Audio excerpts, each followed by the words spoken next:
2011 ഫെബ്രുവരി 27 Narikkatteri bomb സ്ഫോടനം നടന്ന് 5 മനുഷ്യർ കൊല്ലപ്പെട്ടതിന്റെ നടുക്കത്തിൽ നിന്നാണ് ഞങ്ങൾ പുറപ്പെട്ടത്.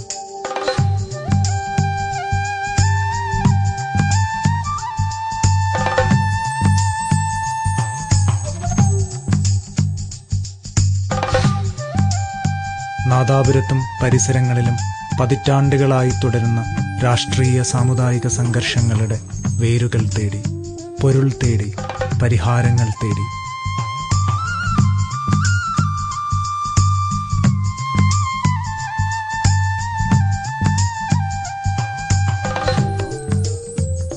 പുറം നാട്ടിലുള്ളവർ ഈ നാടിനെ മനസ്സിലാക്കുന്നത് രാഷ്ട്രീയ സംഘടനകളുടെയും വർഗീയ സംഘർഷങ്ങളുടെയും ഒക്കെ ഒരു ഭൂമി എന്നുള്ള നിലയിലാണ്. വലിയ സങ്കടം തോന്നും ആലോചിക്കുമ്പോൾ.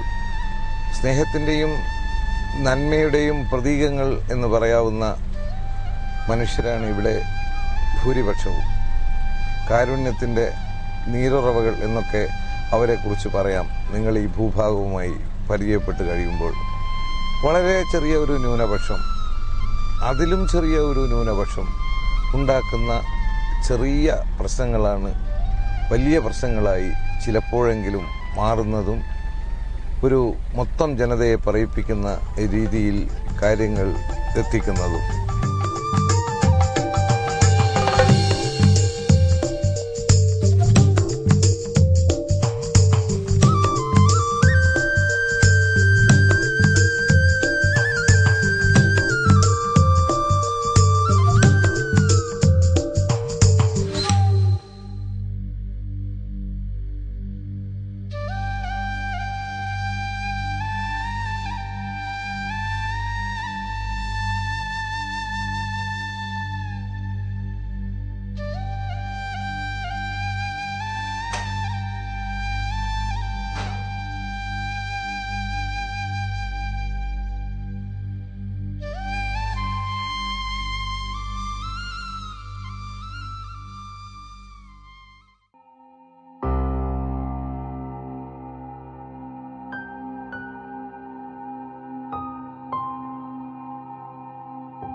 രൂക്ഷമായ രാഷ്ട്രീയ സംഘർഷങ്ങളും കൊലപാതക പരമ്പരകളും ഉണ്ടാകുന്ന കണ്ണൂരിൽ നിന്ന് വ്യത്യസ്തമായി തീവ്രവാദ നിറം നാദാപുരത്തെ സംഭവങ്ങൾക്കുണ്ടെന്ന ആരോപണത്തെക്കുറിച്ചും ഗൌരവമായി ചിന്തിക്കേണ്ടതുണ്ട്.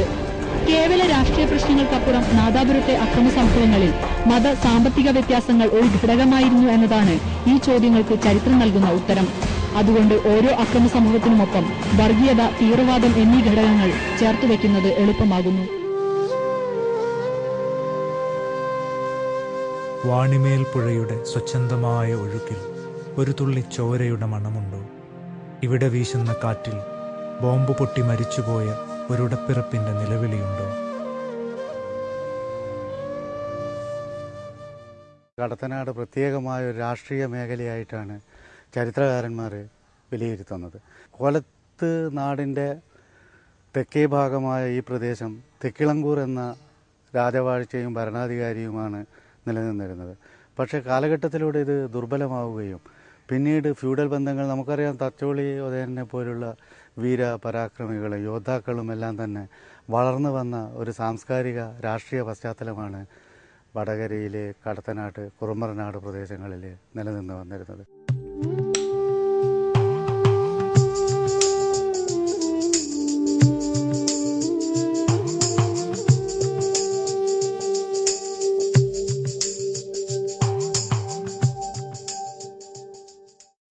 സമൃദ്ധമായ ചരിത്രത്തിന്റെ അനേകം ശേഷിപ്പുകളുണ്ട് ഇവിടെ. മിത്തുകളുടെയും ഇതിഹാസങ്ങളുടെയും അനുഷ്ഠാന കലകളുടെയും വേരാഴ്ത്തി നിൽക്കുന്ന പാരസ്പര്യങ്ങൾ.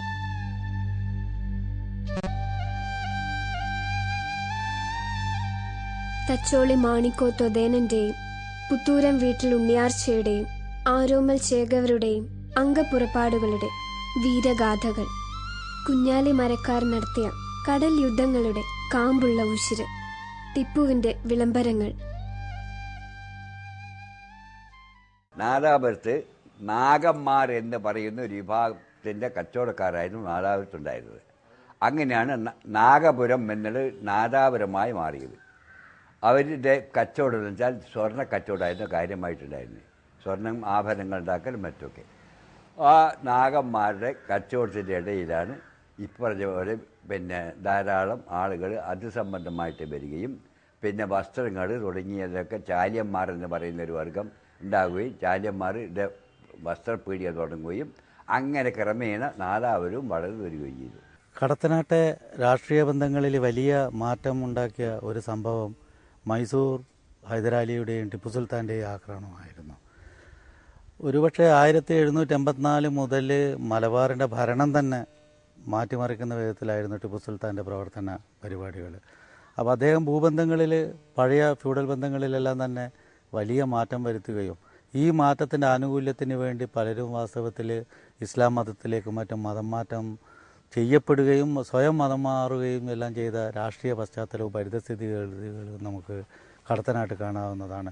സാമൂതിരിയുടെയും അതുപോലെ കടത്തനാട്ട് രാജാക്കന്മാരുടെയും സൈന്യത്തിലെ ഏറ്റവും പ്രധാനപ്പെട്ട വിഭാഗവും നായർ പടയാളികൾ തന്നെയായിരുന്നു. ഈ നായർ പടയാളികളിൽ ഏതാണ്ട് 1000-ഓളം ആളുകൾ അന്ന് പരാജയത്തോടു കൂടിയോ അല്ലെങ്കിൽ പരാജയം സംഭവിക്കുന്ന ഭയം കൊണ്ടോ ഇസ്ലാം മതം സ്വീകരിച്ചതായി ഐതിഹ്യം എന്ന് പറഞ്ഞുകൂടെ കുറേ തലമുറയായ ആളുകൾ വിശ്വസിച്ചിരുന്ന ഒരു കഥയാണ്. അതുകൊണ്ടാണ് തെക്കേ മലബാറിനെ അപേക്ഷിച്ച് ഉയർന്ന ജാതിയിൽപ്പെട്ട ഈ നായന്മാരിൽ ഇത്രയും ആളുകൾ ഇസ്ലാം മതം സ്വീകരിക്കാൻ കാരണമെന്ന് ഞാൻ മനസ്സിലാക്കുന്നു.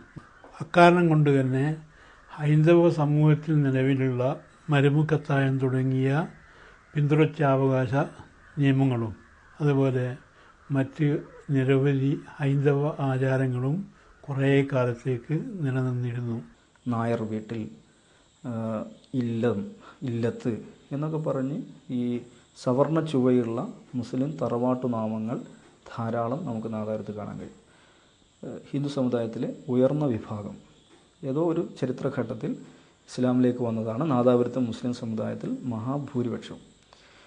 അതിൻ്റെ ഒരു തുടർച്ച, ആ ഒരു പഴയ സവർണ ആഢ്യബോധത്തിൻ്റെ തുടർച്ച തീർച്ചയായും മുസ്ലിം സമുദായത്തിലുണ്ട്. കൊളോണിയൽ അധിനിവേശത്തിനെതിരായ സ്വാതന്ത്ര്യത്തിന്റെ സമരജ്വാല നാദാപുരത്തും ആളിക്കത്തുകയുണ്ടായി. കല്ലാച്ചിയിലെ മുൻസിഫ് കോടതി ബ്രിട്ടീഷുകാർ സ്ഥാപിച്ചതാണ്. സ്വാതന്ത്ര്യ സമരകാലത്ത് കോൺഗ്രസ് പ്രവർത്തകർ ബ്രിട്ടീഷ് കോടതി ആക്രമിക്കുകയുണ്ടായി.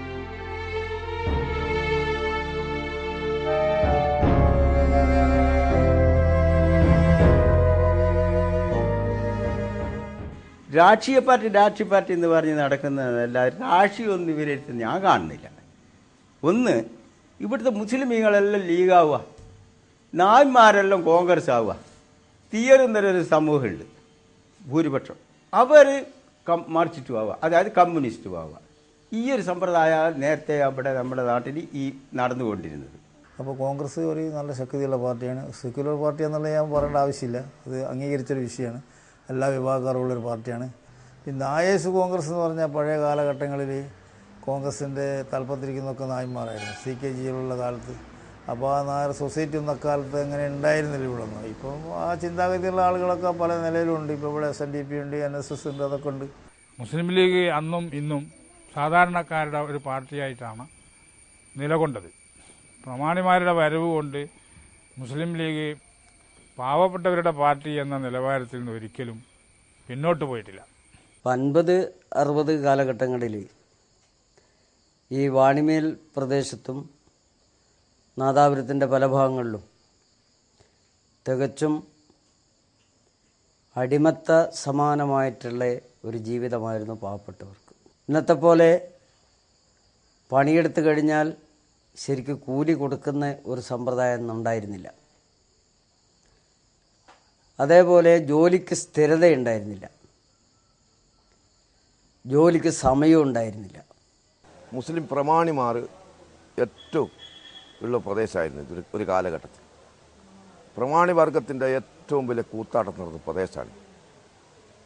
അതിൽ നിന്ന് ഒരുപാട് അനുഭവങ്ങളുണ്ട് നമുക്ക്. ആ കാലഘട്ടത്തിൽ ഇവിടെ മുസ്ലിം സമുദായത്തിനെ സംബന്ധിച്ചിടത്തോളം പറയുന്ന ഏറ്റവും സമ്പന്നരാണ്. മലയിലെല്ലാം പറമ്പും തേങ്ങയും കാര്യങ്ങളും സമ്പത്ത് ഉള്ള അവരാണ് ഈ പീഡനം എല്ലാ സമുദായക്കാരോടും, മുസ്ലിം സമുദായത്തിന് പാവപ്പെട്ടവരോടും മറ്റ് സമുദായത്തിൽപ്പെട്ട പാവപ്പെട്ടവരോടും എല്ലാം തന്നെ വലിയ ക്രൂരത നടത്തിയിട്ടു. ഞങ്ങൾ പണിക്ക് ഞാൻ പോകുന്ന കാലത്ത് പിന്നെ പണിക്ക് പോയാൽ കൂലി തരുവേ വലിയ മുസ്ലിമിനാ പോവാ, മുസ്ലിംമാർക്കാ പോവാ, ഞങ്ങൾക്കില്ല. ഞങ്ങളങ്ങനെ കൂലിപ്പണി എടുപ്പിക്കുന്നവരില്ല പൈസക്ക്. ഞങ്ങൾ ഓലോടി പണിക്ക് പോയാൽ വൈകുന്നേരമാകുമ്പം പണിക്ക് പോയിട്ട് അരിയത്ത് ചെന്നാൽ കൂലി തരുവാൻ വലിയ വിഷമം. കൂലി തരുക ഓല് ചായയും ചോറും എല്ലാം കഴിഞ്ഞതിൻ്റെ വൈന്ന് നിങ്ങൾക്ക് എന്താ മാണ്ടിയോടോ എന്ന് ചോദിക്കും. ഞങ്ങൾക്ക് പൈസ തരണം, നിങ്ങൾ ആ പീടിയ പോയി വാങ്ങിക്കോളി, ഒരു പീടിയ പറഞ്ഞു തരും, പീടിയ പോയി വാങ്ങിക്കോളും. അവിടെ പോയിട്ട് പകുതിക്ക് പകുതി പോലെ തരും. അതുകൊണ്ടുവന്ന് ഞങ്ങൾ ഭക്ഷണം എല്ലാക്കും. പിറ്റേന്ന് വേറെ പോവും. ആ ഒരു ഘട്ടത്തിലാണ് ഇവിടെ വാണിമേൽ പ്രദേശത്തെ CPMൻ്റെ പ്രവർത്തനം ശക്തിപ്പെടുത്തി മുമ്പോട്ട് വരുന്നത്. ഇവിടെ തൊഴിലാളികളായിട്ടുള്ള കർഷക തൊഴിലാളികളായിട്ടുള്ളവരെ കൂടുതലും അവർ ഹിന്ദു മതവിഭാഗത്തിൽ വിശ്വസിക്കുന്നവരാണ്. തൊഴിൽ ചെയ്യുന്നതിന് വേണ്ടി അവർ കർഷക തൊഴിലാളികൾ ഉപയോഗിച്ചിട്ടുണ്ട്. ചിലപ്പോൾ ചിലരൊക്കെ തന്നെ കൂലി കൊടുക്കുന്നതിലും അതുപോലെ മറ്റ് വിവേചനങ്ങളൊക്കെ കാണിച്ചിട്ടുണ്ടാകും, ഞാൻ നിഷേധിക്കുന്നില്ല. ഈ കാലഘട്ടത്തിൽ തന്നെ അപ്പുറം വെള്ളിയോടാണ് ഞാൻ താമസിക്കുന്നത്. അവിടെ കുറച്ച് ഹിന്ദു പ്രമാണിമാർ എന്ന് പറഞ്ഞാൽ അവരും വല്ലാതെ ദ്രോഹം ചെയ്യുന്നുണ്ട്. അതിൽ ഹിന്ദു സമുദായത്തിൽപ്പെട്ട ആളുകൾക്ക് ഒരുപാട് പീഡനം അനുഭവിക്കേണ്ടി വന്നിട്ടുണ്ട്. ഈ തൊഴിലെടുക്കുന്ന സാധാരണ ജനങ്ങളെ എത്ര പ്രായമുള്ള ആളാണെങ്കിലും ചെക്കനെന്നും പെണ്ണെന്നും വിളിച്ച് സംബോധന ചെയ്യുന്ന ഒരു വ്യവസ്ഥ, ഒരു സമ്പ്രദായം ആ കാലഘട്ടത്തിലുണ്ടായിരുന്നു. അതുകൊണ്ട് ഞങ്ങളെ ചെക്കനെന്നും പെണ്ണെന്നും വിളിക്കരുത്, ഞങ്ങളെ പേര് മാത്രമേ വിളിക്കാൻ പാടുള്ളൂ എന്നാണ് ആദ്യകാലത്ത് അവരാവശ്യപ്പെടുന്നത്. അതിനെതിരായിട്ട് അതിനു വേണ്ടിയിട്ടാണ് ശക്തമായ പ്രക്ഷോഭം CPM 1970 മുതൽ ഉയർത്തിക്കൊണ്ടുവന്നത്. ഇതിൻ്റെ ഫലമായിട്ട് ഒരു മധ്യസ്ഥ തീരുമാനം ഉന്നത ഉദ്യോഗസ്ഥന്മാരുടെ സാന്നിധ്യത്തിൽ കലക്ടർ, SP തുടങ്ങിയിട്ടുള്ള ഉന്നത ഉദ്യോഗസ്ഥന്മാരുടെ സാന്നിധ്യത്തിൽ ഇനി ഞങ്ങൾ ചെക്കനെന്നും പെണ്ണെന്നും വിളിക്കില്ല എന്ന് ഒരു തീരുമാനം എടുത്ത് പ്രഖ്യാപിക്കുകയാണ് ഉണ്ടായത്. ഈ പ്രശ്നങ്ങളൊക്കെ നടന്നുകൊണ്ടിരിക്കുമ്പോൾ ഇവിടെ ഒരു മധ്യസ്ഥത്തിന് വേണ്ടിയിട്ട് ബഹുമാനപ്പെട്ട പഴയ MLA പണാർത്ത് കുഞ്ഞുമ്മദ് അതുപോലെ ഉന്നതന്മാരെ കുറേ ആൾക്കാരിവിടെ വന്നിട്ടുണ്ട്. അന്ന് ഇവിടെ വെച്ച് സംസാരിക്കാൻ കഴിയില്ല, നമുക്ക് മുളയത്ത് പോയിട്ട് നമ്മൾ മുൻ പ്രസിഡന്റ് കുഞ്ഞിക്കണ്ണാൻ്റെ വീട്ടിൽ പോയി സംസാരിക്കാമെന്ന് പറഞ്ഞ് ഇവരൊക്കെ അവിടെ പോയി. തഹസിൽദാറൊക്കെ ഉണ്ടെന്ന് എൻ്റെ അഭിപ്രായം. അവിടെ വന്ന് ചെന്ന് ഇവരെ കാണാൻ കൂടി കുഞ്ഞിക്കണ്ണാൻ ഇരിക്കുക എല്ലാവരും നിന്നു. അപ്പോൾ അവിടെ നിന്ന് ഈ കുഞ്ഞിക്കണ്ണാനൊരു ഭാഷ ഉപയോഗിച്ച് ഇവിടെ നമ്മളെ ചെക്കനെടുപ്പേ ഇവർക്ക് കുറച്ച് കളഞ്ഞും പറപ്പിക്കാമല്ലോ എന്ന്. ആരാണ് ഇത് പറയുന്നത്? CPMൻ്റെ ഇവിടെയുള്ള പഞ്ചായത്ത് പ്രസിഡന്റായ കുഞ്ഞിക്കണ്ണാനാണ് പറയുന്നത്. ചെക്കനെടുപ്പേ ചെക്കനെ കിട്ടിക്ക് നമുക്ക് വരുന്നത്. അന്നേരം ഇവരൊക്കെ തമ്മിൽ അങ്ങോട്ടേക്ക് മുഖത്തോട് പോകുന്നത്. എന്നാൽ ചെക്കനെ വിളിയും പെണ്ണിനെ വിളിയും ഞങ്ങളാണ് വിളിക്കുന്നത്, മുസ്ലിം ലീഗുകാരാണ് വിളിക്കുന്നത്. അതിൻ്റെ പേരിലാണ് കുഞ്ഞിരാമട്ടം മരിച്ചതെന്ന് പറയുന്ന ഒരാൾ സ്വന്തം നേതാവിൻ്റെ വീട്ടിലെത്തി നോക്കുമ്പോൾ നേതാവ് പറയുന്നതാണ്. അപ്പോൾ അതൊരു ഇഷ്യൂസും ഒന്ന് മാത്രമേ ഉള്ളൂ. സ്നേഹത്തിൻ്റെ പേരിൽ അവർ വിളിക്കുന്നുണ്ട്, അവരെ വീട്ടിൽ ചെന്നാൽ അവരും വിളിക്കുന്നില്ലേ? കാരണം ചെക്കനെടുപ്പോയി അല്ലെ പെണ്ണെടുപ്പോയി അത് തന്നെ. അതല്ലാതെ അതൊക്കെ മൊത്തം ഒരു മുതലെടുപ്പുണ്ടാക്കിയെന്നുള്ള അതല്ലാതെ മറ്റ് ഉള്ള ഒരു പിന്നെ രാഷ്ട്രീയക്കാരുണ്ടാക്കിയെന്ന് മാത്രമേ എനിക്കതിൽ പറയാനുള്ളൂ.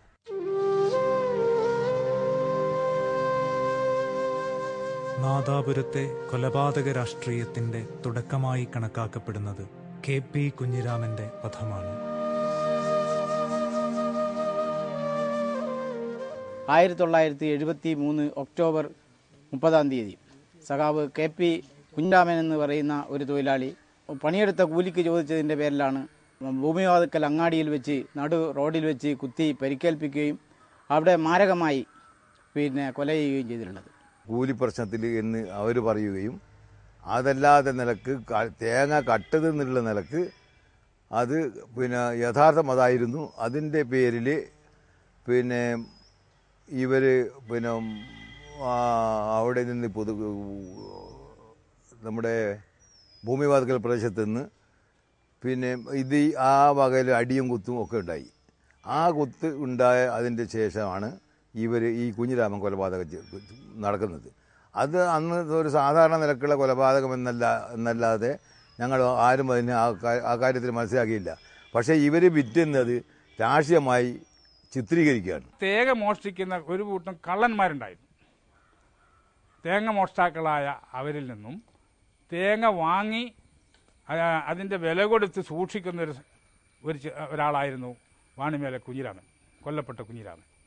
അപ്പോൾ അങ്ങനെ വാങ്ങരുത് എന്ന് അവിടെയുള്ള കർഷകരായ മുസ്ലിമീങ്ങൾ കുഞ്ഞിരാമനോട് ആവശ്യപ്പെട്ടപ്പോൾ കുഞ്ഞിരാമൻ അത് വകവെക്കാതെ അവർ തമ്മിലുള്ള ഒരു സംഘടനമുണ്ടായി. ആ സംഘടനത്തിൽ യാദൃച്ഛികമായിട്ടാണ് കുഞ്ഞിരാമൻ കൊല ചെയ്യപ്പെട്ടത്.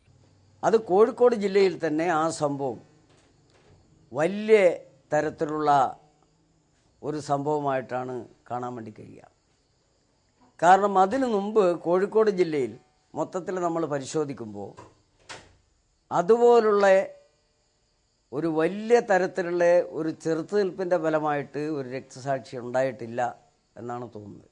യഥാർത്ഥത്തിൽ കുഞ്ഞിരാമൻ CPM അനുഭാവിയായിരുന്നില്ല, കോൺഗ്രസ്സുകാരനായിരുന്നു. അപ്പോൾ കുഞ്ഞിരാമൻ്റെ വധവുമായി ബന്ധപ്പെട്ടാണ് വാണിമേലിൽ സംഘർഷം രൂപപ്പെടുന്നത്. അപ്പോൾ ആ സംഘർഷം CPM എന്ന് പറയുന്ന രാഷ്ട്രീയ പാർട്ടിയുടെ ശക്തി വർദ്ധിപ്പിക്കുന്നതിന് വേണ്ടി, ഇവിടെ അവർക്ക് അടിത്തറ സൃഷ്ടിക്കുന്നതിന് വേണ്ടി അവരുപയോഗിച്ചു എന്നുള്ളതാണ് വാണിമേൽ സംഘർഷങ്ങൾ ഉണ്ടാകാനുള്ള യഥാർത്ഥത്തിലുള്ള കാരണം. കുഞ്ഞിരാമൻ്റെ നിലപാട് ഈ ഭൂപ്രമാണിമാർക്കെതിരായിട്ട്, ഈ കാട്ടുനീതിക്കെതിരായിട്ടുള്ളൊരു പോരാട്ടം, ആ പോരാട്ടത്തിലാണ് കുഞ്ഞിരാമൻ മരിച്ചത്. അതിൻ്റെ പാതയാണ് പാർട്ടി.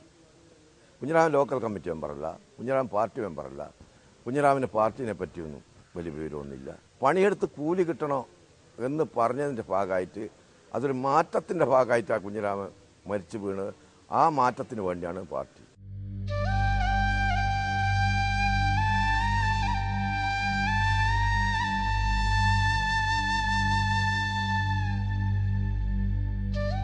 കുഞ്ഞിരാമന്റെ കൊലപാതകത്തെ CPM സംഘടനാ വളർച്ചയ്ക്ക് വേണ്ടി ഉപയോഗിച്ചു.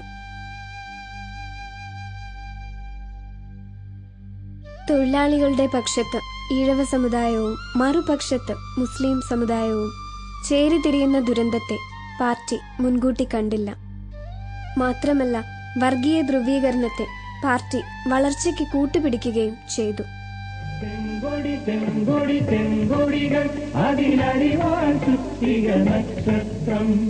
അധ്വാനിക്കും തൊഴിലാളികളുടെ അഭിമാനത്തിനടയാളം, അവകാശത്തിനടയാളം.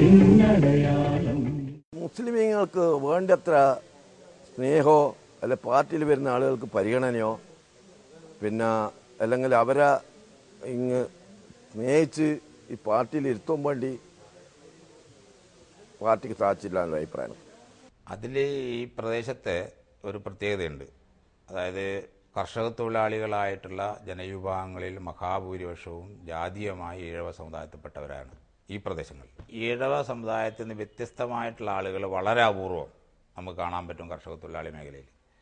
അതേ അവസരത്തിൽ കർഷകരും അതുപോലെയായിട്ടുള്ള ഇടത്തരക്കാരായിട്ടുള്ള ആളുകൾ മഹാഭൂരിപക്ഷവും വേറെ സമുദായത്തിൽപ്പെട്ടവരാണ്. കർഷക തൊഴിലാളി ഈ ഭൂവുടക ബന്ധം തകരാറിലാക്കാൻ യശസ്വീരനായ A. കണാരൻ്റെ ചില പ്രവർത്തനങ്ങൾ ഇവിടെ കാരണമായിട്ടുണ്ട്. അത് കാർഷിക ഭൂമിയിലുള്ള കാർഷിക പ്രവർത്തനങ്ങളിൽ ഭൂവുടകളെ വേദനിപ്പിക്കുന്ന രൂപത്തിലുള്ള കർഷക തൊഴിലാളികളുടെ ഒരു തെറ്റായ നയം കണാരൻ്റെ ഭാഗത്തു നിന്നാണ് സൃഷ്ടിക്കപ്പെട്ടത്. ഈ കർഷക തൊഴിലാളി പ്രസ്ഥാനത്തെ ജമിയത്ത് ശക്തികൾ വർഗീയത ഉപയോഗിച്ചുകൊണ്ട് നേരിടാൻ ശ്രമിച്ച സമയത്ത് അതിനെ തിരിച്ചറിഞ്ഞുകൊണ്ട് ഈ വർഗീയതയെ അടക്കം ഈ ജമിയത്ത് ശക്തികൾ ഉപയോഗിക്കുന്നത് കർഷക തൊഴിലാളി പ്രസ്ഥാനത്തെ അടിച്ചമർത്തല്ല, ഈ വർഗസമരത്തെ തകർക്കാൻ വേണ്ടിയാണ് എന്ന് തിരിച്ചറിഞ്ഞുകൊണ്ട് അതിനെ മറികടക്കുന്ന ഒരു നിലപാടെടുക്കുന്നതിൽ ആ കാലഘട്ടത്തിൽ ഒരു പ്രത്യേക കാലയളവിൽ പ്രസ്ഥാനത്തിന് കഴിഞ്ഞിരുന്നില്ല. അതാണ് ഈ പ്രസ്ഥാനത്തിൻ്റെ ഭാഗത്തുണ്ടായിട്ടുള്ള വീഴ്ച. അത് മറുഭാഗം ജമ്മിത്ത ശക്തികളെ വർഗീയതയെ കർഷക തൊഴിലാളി പ്രക്ഷോഭത്തെ തകർക്കാൻ വേണ്ടി ഉപയോഗിക്കുന്ന സമയത്ത് അതിനെ രാഷ്ട്രീയമായി പ്രതിരോധിക്കുന്നതിൽ ചെറിയ വീഴ്ച കമ്മ്യൂണിസ്റ്റ് പ്രസ്ഥാനത്തിന് ഇടക്കാലത്തുണ്ടായിരുന്നു. അത് പിന്നീട് മറികടന്ന് മുമ്പോട്ട് പോയിട്ടുണ്ട്. CPMന്റെ സംഘടനാ സ്വഭാവത്തിൽ ഒരു വിഭാഗീയത അല്ലെങ്കിൽ അങ്ങനെ ഒരു ചേരിതിരിവ് എന്നുള്ളത് തീർച്ചയായില്ല. അത് വളരെ ബഹുമാനത്തോടു കൂടി ഞാൻ പല വേദികളിലും ഞാനത് അനുഭവിച്ചാണ്. എനിക്ക് വളരെയേറെ ആദരവ് തോന്നിയിട്ടുണ്ട് പാർട്ടിയുടെ അത്തരം സമീപനങ്ങൾ. പക്ഷേ താഴേക്കിടയിൽ പലപ്പോഴും ചില പ്രദേശങ്ങളിലൊക്കെ അഭിപ്രായ വ്യത്യാസമുണ്ടാകുമ്പോൾ ഒരു പ്രത്യേക ധ്രുവീകരണം സംഭവിക്കുന്നുള്ളത് എൻ്റെ നാടിൻ്റെ ഒരു വലിയൊരു ദുരന്തമാണ്. അതിന് ആരെ കുറ്റം പറയണമെന്ന് എനിക്ക് മനസ്സിലാകുന്നില്ല. ദീർഘമായ സമരങ്ങൾ കമ്മ്യൂണിസ്റ്റ് പാർട്ടിയുടെ ഭാഗത്തു നിന്ന്, ഇടതുപക്ഷ പ്രസ്ഥാനങ്ങളുടെ ഭാഗത്തു നിന്ന് ഉണ്ടായിട്ടുണ്ട്. അതിൽ പിന്നീട് ഈ സമരങ്ങളുടെ ഭാഗമായിട്ടും മുസ്ലിം സമുദായത്തിനകത്തുണ്ടായിട്ടുള്ള മാറ്റങ്ങളുടെ ഭാഗമായിട്ടും ചെറിയ മാറ്റങ്ങൾ ഉണ്ടായി വരുന്നുണ്ടായിരുന്നു, അല്ലെങ്കിൽ മാറ്റങ്ങൾ ഉണ്ടായിട്ടുണ്ടായിരുന്നു. പക്ഷെ ആ മാറ്റങ്ങളെ ഉൾക്കൊള്ളുവാൻ, ആ മാറ്റങ്ങളോട് പോസിറ്റീവായി പ്രതികരിക്കുവാൻ ഇടതുപക്ഷത്തിനോ തീയ സമുദായത്തിനോ സാധിച്ചിട്ടില്ല. ഇവിടെ ഒരു ഈഴവ സമുദായത്തിൻ്റെ ഒരു മേധാവിത്വമുള്ള ഒരു പാർട്ടിയായിട്ടാണ് കമ്മ്യൂണിസ്റ്റ് പാർട്ടിയെ എല്ലാ നേതാക്കന്മാരും അതിന് സഖാവ് M K Keluvettan, E V Kumaran, അതുപോലെ തന്നെ പി വി കുഞ്ഞിക്കണ്ണൻ, അതുപോലെ തന്നെ സി എച്ച് കണാരൻ, പിന്നീട് അടുത്ത തലമുറയുടെ നേതൃത്വം ഏറ്റെടുത്ത എ കണാരൻ, ഇവരൊക്കെ ഈ ഒരു വികാരത്തിൽ കൂടിയാണ് നാദാപുരം നിയോജകമണ്ഡലത്തിൽ CPM വളർത്തിയെടുത്തത്. കണാരേട്ടൻ്റെ നേതൃത്വത്തിലാണ് ഇവിടെ സമരങ്ങൾ, കർഷക തൊഴിലാളി പ്രക്ഷോഭങ്ങൾ നടന്നതിൽ മിക്കവാറും ഉണ്ടായിരുന്നു. അതുകൊണ്ട് തന്നെ ഈ സമരങ്ങൾക്ക് നേതൃത്വം കൊടുത്ത കണാരേട്ടനെ ഇല്ലായ്മ ചെയ്യുക എന്നുള്ളത് ഈ ജമിയത്വത്തിൻ്റെ വലിയൊരു കടമയായിരുന്നു. എതിർപക്ഷം കർഷക തൊഴിലാളി പ്രസ്ഥാനം നടത്തിക്കൊണ്ടിരിക്കുന്ന സമരത്തിന് നേതൃത്വം കൊടുക്കുന്ന എ കണാരേട്ടനെ ടാർഗറ്റ് ചെയ്തുകൊണ്ട് കൈകാര്യം ചെയ്യാനുള്ള ശ്രമങ്ങൾ ആരംഭിച്ചതിൻ്റെ ഭാഗമായിട്ട് ചില സമയങ്ങളിൽ കണാരേട്ടൻ എന്താകുന്നുണ്ട്, പ്രസ്ഥാനത്തിനെക്കാട്ടും വലിയ രീതിയിൽ മാധ്യമങ്ങളിലൂടെയും മറ്റു രീതിയിലും വളർന്നു പോയിട്ടുണ്ട്. അപ്പോൾ അത് ചില സമയങ്ങളിൽ സമരത്തിന് അത് പ്രതികൂലമായി ബാധിച്ചിട്ടുണ്ട്. പക്ഷേ പിന്നീട് പ്രസ്ഥാനം അത് മനസ്സിലാക്കി അത് തിരിച്ചറിഞ്ഞ് അത് പ്രസ്ഥാനത്തിൻ്റെ നേതൃത്വത്തിൽ തന്നെ സമരം കൊണ്ടുപോകുന്ന രീതിയിലേക്ക് അത് കഴിഞ്ഞിട്ടുണ്ട്. ഈ മേഖലയിൽ ചെക്കൻ വിളിയും പെണ്ണുവിളിക്കുമെതിരെ ഞാൻ പോരാടുന്നു എന്ന് പ്രഖ്യാപിച്ചുകൊണ്ട് കർഷക തൊഴിലാളികളുടെ അന്നത്തെ ആ ദുർഘടമായ അല്ലെങ്കിൽ അവരുടെ അധസ്ഥിതിക്ക് കാരണഭൂതമായ സാഹചര്യമാണെന്നുള്ളത് എന്നവരെ ബോധ്യപ്പെടുത്തി അവരെ ഉയർത്തിക്കൊണ്ടുവന്ന് അങ്ങനെ ഈ സമുദായ സ്പർദ്ധ വളർത്തുന്ന കാര്യത്തിൽ ഒരു വളരെ പ്രധാനപ്പെട്ട പങ്ക് അന്ന് ശ്രീ എ കണാരൻ്റെ നേതൃത്വത്തിനുണ്ടായിരുന്നു എന്നത് യാഥാർത്ഥ്യമാണ്. പ്രിയങ്കരനായ ഞാൻ ഏറെ ബഹുമാനിക്കുന്ന സഖാവ് എ കണാരേട്ടൻ ഒരിക്കൽ പ്രസംഗിച്ചിരുന്നു.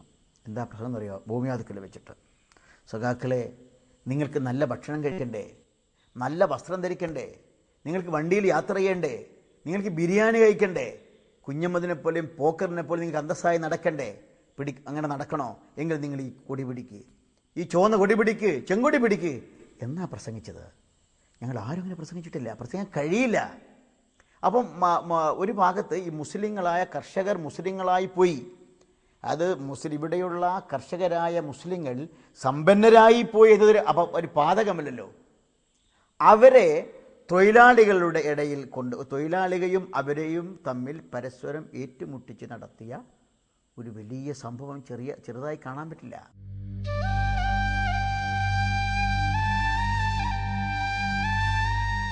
മറുവശത്ത് മുസ്ലിം ലീഗ് ചെയ്തതും മറ്റൊന്നായിരുന്നില്ല. വർഗീയ ധ്രുവീകരണത്തെ ലീഗും കൂട്ടുപിടിച്ചു. മുസ്ലിങ്ങൾക്ക് സംഘടിക്കാൻ മുസ്ലിം ലീഗും ഈഴവ ഹിന്ദുക്കൾക്ക് സംഘടിക്കാൻ CPM-ഉം എന്ന നിലയിലേക്ക് നാദാപുരത്തിന്റെ രാഷ്ട്രീയം മാറി.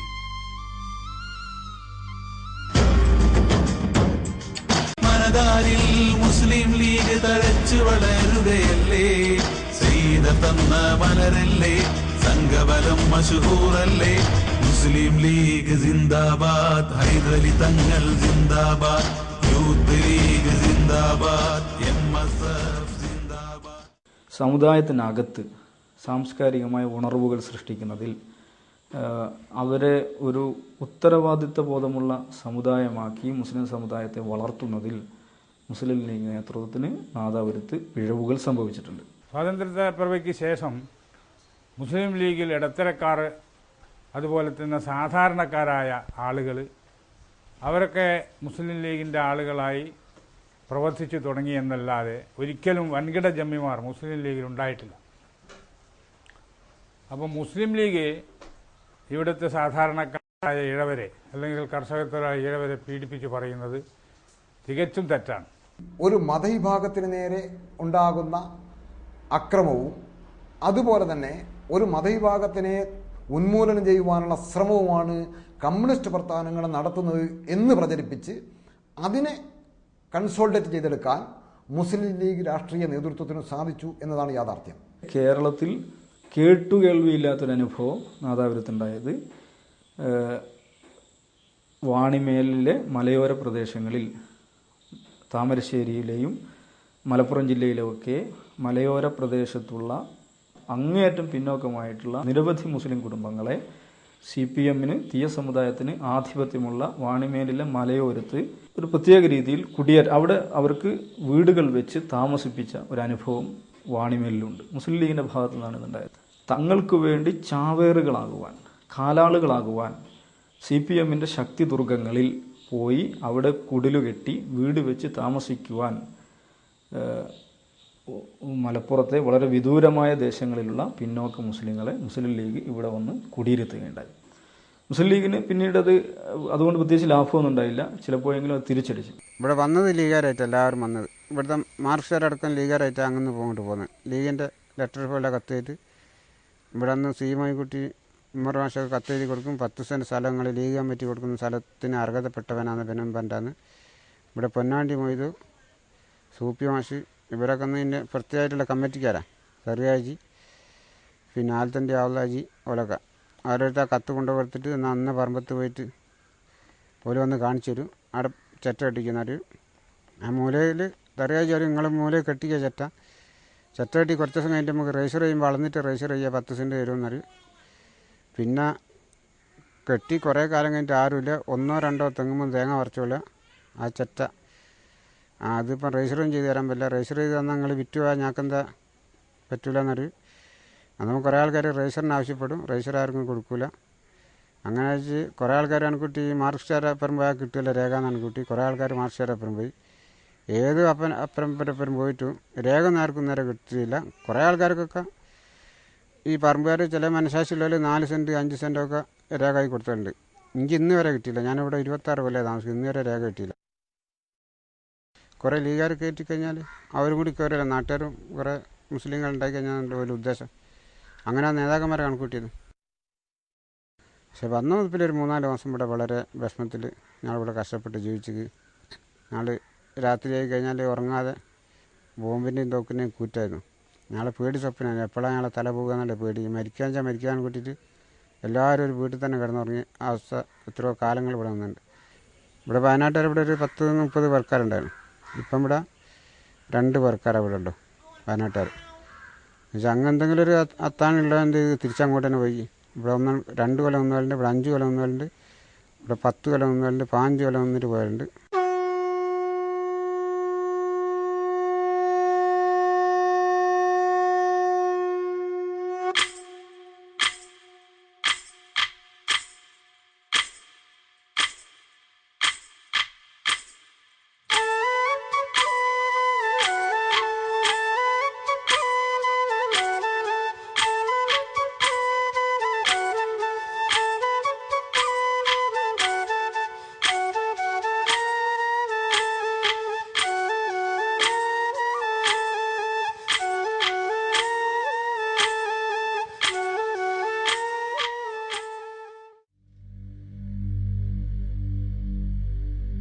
നാദാപുരത്തെ സംഘർഷങ്ങൾ പുറമേക്ക് രാഷ്ട്രീയവും ഉള്ളിൽ അങ്ങേയറ്റം വർഗീയവുമാണ്.